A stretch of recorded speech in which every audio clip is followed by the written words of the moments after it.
Doble na ang itinaas ng minimum daily wage ng mga manggagawa sa NCR o National Capital Region sa loob ng lagpas isang dekada. Pero para sa mga kumikita ng minimum wage, kulang na kulang pa rin daw ito para tapatan ang mahal na gastusin sa Metro Manila. Live mula sa Quezon City, may report si Cedric Castillo. Cedric. Yes, Jessica, kung patuloy daw na ipinagmamalaki ng pamahalaan yung patuloy daw na pagtaas o paglago ng ating ekonomiya na nangangahulugan daw na tumataas din yung profit o yung kita ng iba't ibang mga kumpanya o ng iba't ibang industriya. Ang tanong ng mga manggagawa ngayong Labor Day, bakit daw hindi pa kayang ibigay ang matagal lang hinihinging aumento sa sahod? Abutin man daw ng matagal bago makahawak ng makina dahil sa piket sa pinagtatrabahuhang manufacturing company. Hindi raw mawawala ang mga kalyo sa kamay ng maintenance personnel na si Jerry, dulot ng 24 na taong pagsisikap na hindi naman daw nasusuklian ng sapat. Sa araw ng paggawa, kabilang ang kanilang grupo sa mga sumisigaw para sa dagdag pasahod sa mga manggagawa. Tanong ni Jerry, anong mararating ng 466 pesos na minimum wage kung 6 na mga sikmura sa kanilang pamilya ang kailangan niyang lamanan? Yung tamang mapakain lang yung pamilya ng 3 beses sa isang araw, pero yung mapag-aral namin hanggang kolehiyo, talagang mukhang sa kalagayan namin doon sa Pentagon, malabong-malabo na makarating. Pangamba raw ni Jerry na ang tangi niyang may papamana sa mga anak ay ang kapalarang walang pinag-iba ng sa kanya. Kung magbabago yung ng gobyerno sa mamamayan, baka sakali na hindi nila sundan yung yapak ko. Anong pamamaluktot pa nga kaya ang maaaring magawa kung ang tanging matitira sa bulsa mo, 2 piso? Pag wala ko pos na, nangungutang ako. Sa lumipas na 11 taon, halos dumoble na ang minimum daily wage sa National Capital Region. Gayunman, ayon sa Ibon Foundation, niwala pa ito sa kalahati ng halagang kakailanganin para tapatan ang cost of living sa Metro Manila. Ang estimate ng Ibon ay 1,066 pesos ang kinakailangan na family living wage para sa pamilya ng 6 na miyembro. Hindi pa yun maalwan or maano na buhay, pero tingnan namin kumpara sa ngayon nga na 466 pesos, mas disente naman. Nauna nang sinabi ng pamahalaan na mapipilayan ang maraming industriya kung ibibigay ang matagal lang hinihinging 125 pesos across the board na aumento sa sahod. Mapipilitan daw kasing magbawas ng empleyado o di kaya'y magsara ang ilang kumpanya kung tataasan ang sweldo ng mga empleyado. Pero paniwala ng Ibon Foundation, hindi totoong magagalaw ang balahibo ng iba't ibang kumpanyang may 20 empleyado pataas kung kukunin sa kinikita ng mga ito ang wage increase. Sa datos ng Ibon Foundation, papatak na 146 billion pesos ang suma total kung itataas ng 125 pesos kada araw ang sahod ng halos 3 milyong empleyado. Pero dahil 1.38 trillion pesos ang kabuuang kita ng iba't ibang establishmento sa buong bansa, mayroon pang 1.23 trillion pesos na profit na matitira sa mga ito. Hindi tataas sa 11% bawas lamang sa tubo ng mga kumpanya kung magbigay sila ng 125 peso across the board with increase.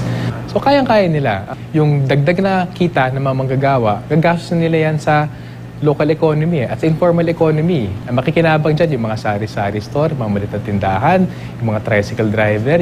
Dati nang tinututulan ng Employers Confederation of the Philippines o ECOP ang pagtaas ng minimum wage. Mas madedehado raw kasi ang mga Pilipino kung sa mga bansang tulad ng China at Vietnam na lang magtatayo ng negosyo ang mga nangangapital kung saan mas mababa ang pasahod.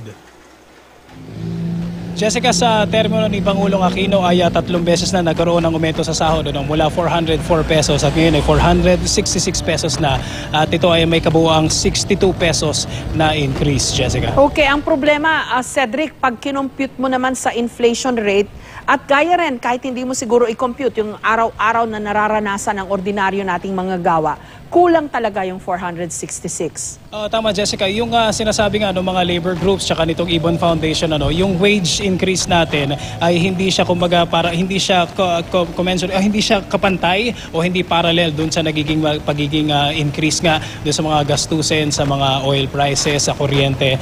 At ang nabanggit nga sa atin kanina nung Ibon ay kulang na kulang nga. In fact, yung sinasabi nila 1,066 pesos dapat sana para maging komportable kahit paano yung pamumuhay dito sa Metro Manila.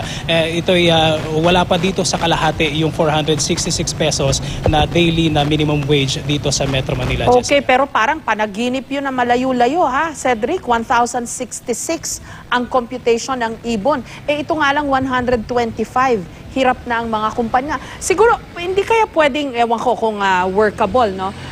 Baka dapat relative yung wage hike. I don't know if this is an intelligent enough na proposal, no? Hindi ba pwedeng pag malaki o malaki ang kita ng kumpanya, yun sila, pwede silang magtaas ng increase. Pero yung mga maliliit na kumpanya, yun kasi ang problema Karamihan yata ng mga kumpanya maliliit o yung mga medium-sized at hindi nila kakayanin yung 125 peso na proposal ng labor groups for a wage hike.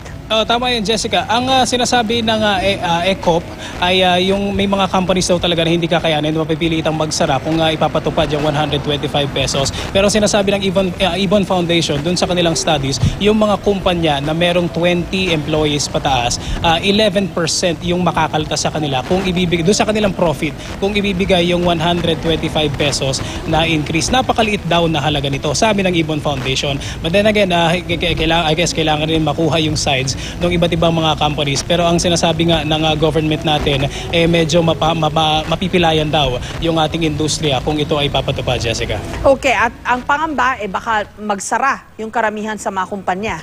Tama Jessica, ang especially siguro yung mga kumpanya nga na maliliit lang sa 20 ang number ng employees nila, baka mahirapan din. Pero ang sinasabi ng Ibon Foundation ay napakaliit lamang daw yung kaltas na kukunin doon sa kanilang profit. Siguro naman daw pwedeng ibigay ito doon sa mga laborers o sa mga manggagawa. One thing, isa pang bagay na interesting doon sa sinabi ng Ibon Foundation, kung ibibigay mo itong 125 pesos na aumento sa sahod, papaikutin din lang naman yan sa local economy ng mga manggagawa kasi syempre hindi naman nila magagastos yan sa ibang bansa kasi talagang magsa-stay sila sa Pilipinas pangbayad sa tricycle, sa pagkain. So may possibility rin daw na maging stimulus ito o kumbaga mapalusog o mapatakbo pa yung ating ekonomiya kapag ibinigay itong aumento na ito, Jessica.